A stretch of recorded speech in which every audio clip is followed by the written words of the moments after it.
دی چې لوی خدای جل وعلا شانه په قرآن عظیم شان کې فرمایي وأمر أهلك بالصلاة واصطبر عليها لا نسألك رزقا نحن نرزقك والعاقبة للتقوى او خپل اهل ته په لمانځه کولو امر وکړي او د هغوی په باره کې صابر اوسئ موږ له ستاسو څخه د هغوی د روزي غوښتونکي نه یو بلکې موږ تاسو او هغوی ته روزي ورکوو او د نیکو کارونو نتیجه د الله سره ده همدارنګه لوی خدای جل وعلا شانه بل ځای کې فرمایي يا أيها الذين آمنوا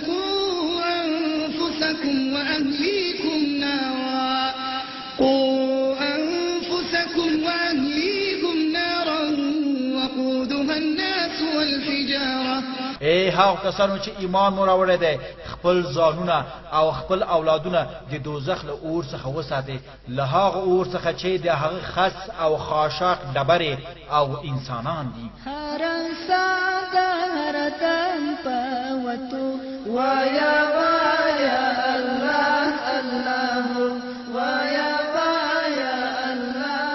کله چې میړه له خپلې ښځې او پلار له خپلو زامنو سره نیک رویه او مینه کوي نو همدوی باید کوشش وکړي چې خپل اهل او عیال د دوزخ له اور څخه وساتي او هغوی ته د لمانځه په کولو چې د اسلام د مبارک دین له مهمو ارکانو څخه ګڼل کېږي توصیه وکړي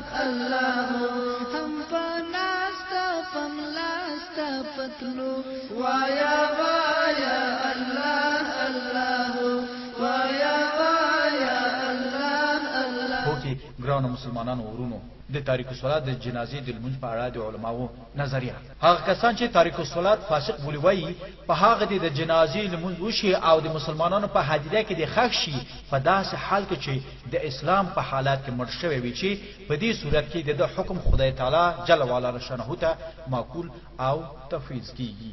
امام احمد او نور هغه کسان چې تاریک الصلات کافر بولی وایي نه د جنازې لمونځ کیږي او نه د مسلمانانو په حادثه کې خکېږي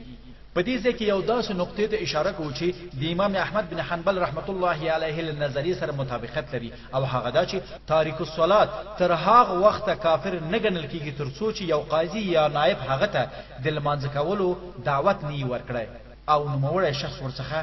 ډډه کړې نه وي نو ځکه مخکې له دې څخه په هغه باندې د کافر حکم نه کوو او د هغه حکم خدای جل وعلا شانه ته معقول کړي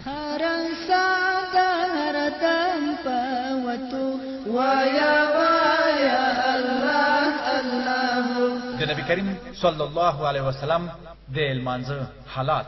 هو ګرانو مسلمانانو ورونو په ډیر راوتو کې دا خبر راغله ده چې نبی کریم صلی الله علیه وسلم د شپې دومره اوږد لمونځ کوي چې د ډېرې ولاړې څخه به پر پښو مبارک پړسوب پیدا کېده خلکو ورته ویل چې یا رسول الله ولې دومره مشقت او تکلیف پر ځان راولي او حال دا دی چې ته خو معصومې د مخکې او راتلونکي د ټولو ګناهونو مغفرت درته شوی دی نبی علیه السلام ورته فرمایل غواړم چې زه د الله جل وعلا شانه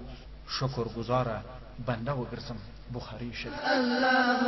هم فناستا فملاستا پتلو وایا وایا الله الله ګران آیا په هیګه چې کله به نبی کریم صلی الله علیه وسلم ته کوم لوی فکر پیدا شو نو دی به ژر په لمانځه سره مشغول شو په یو بل حدیث کې راځي چې نبی کریم صلی الله علیه وسلم به بلال رضی الله تعالی عنہ ته فرمایل یا بلال اقم الصلاه ارحنا بها اے بلال پورته شه د اذان په ویلو سره زموږ زړونو ته راحت یعنی سکون راوبخه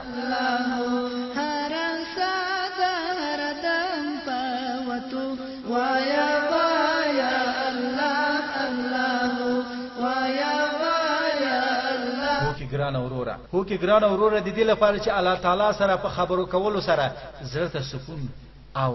تسلی ور حاصل کړي هرن ساده پوتو وایا وایا الله الله وایا وایا الله الله نبی علیہ السلام په یو مبارک حدیث کې فرمایي زما د سترګو یخواله په لمانځه کې ایښودل سوی ده هو څوک چې د لمانځه عادت ولري هغه په دې پوهیږي چې په لمانځه کولو سره کوم راحت حاصلېږي الله هم فناستا فملاستا پتلو وایا وایا الله الله وایا وایا الله اے ورورا او اے خوري آیا پوهیږي چې پیغمبر صلی الله علیه وسلم تر څو وخت له یو قسم خلکو سره جګړه کوي پام وکړه دغه مبارک حدیث ته ابن عمر رضي الله تعالى عنهما أن رسول الله صلى الله عليه وسلم قال أمرت أن أقاتل الناس حتى يشهدوا أن لا إله إلا الله وأن محمد رسول الله ويقيموا الصلاة ويؤتوا الزكاة فإذا فعلوا ذلك عصموا مني دماءهم وأموالهم إلا بحق الإسلام وحسابهم على الله. لابن عمر رضی الله تعالی عنہ روایت دی چې رسول الله صلی الله علیه وسلم فرمایل ما ته حکم شوی چې تر هغه خلکو سره جنگ او جګړه وکړم تر څو چې هغوی په دې گواهی ورنکړي چې بغیر له الله بل معبود بل خدای نشته او محمد رسول الله صلی الله علیه وسلم دی الله تعالی په حق رسول دی او المنځ قائم نکړي او زکات ورنکړي په کله چې هغوی دا حکمونه ومنل او په دغه اعمالو لاس پورې کړ نو د هغوی وینه د هغوی مال خوندي یعنی محفوظ او مامون شول بغیر د حق د اسلام نه د زړونو د خبرو حساب به د الله په سیموي متفق علیه. هر ساده ردم پوتو وایا وایا الله الله وایا وایا الله. عبد الله بن عمر رضی الله تعالی عنہ فرمایي چې رسول الله صلی الله علیه وسلم او فرمایل مروا أولادكم بالصلاة وهم أبناء 7 سنين واضربوهم عليها وهم أبناء 10 وفرقوا بينهم في المضاجع. کله مو چې اولادونه وکلنې ته ورسېدل هغوی ته په لمانځه کولو سره امر وکړي او کله چې لس کلنې ته ورسېږي او بیا لمونځ ونه کړي هغوی ووهئ او په همدې سن کې د دوی بسترې هم ورجلا یعنی جدا کړئ. بخاري او ابو داود شریف. هر ساده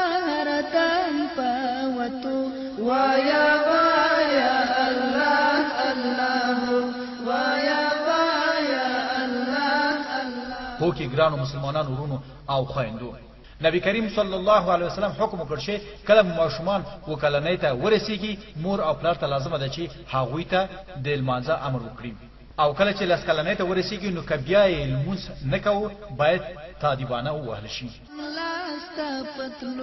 وایا وایا الله الله وایا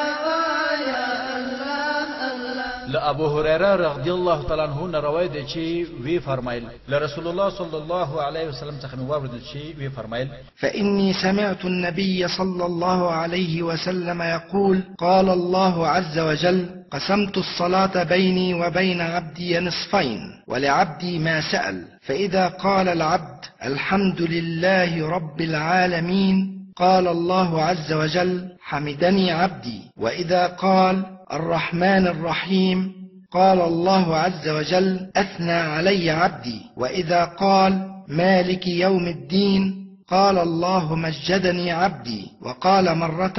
فوض إلي عبدي فإذا قال إياك نعبد وإياك نستعين قال هذا بيني وبين عبدي ولعبدي ما سأل فإذا قال اهدنا الصراط المستقيم صراط الذين أنعمت عليهم غير المغضوب عليهم ولا الضالين قال هذا لعبدي ولعبدي ما سأل. رواه مسلم وكذلك مالك والترمذي وأبو داود والنسائي وابن ماجه.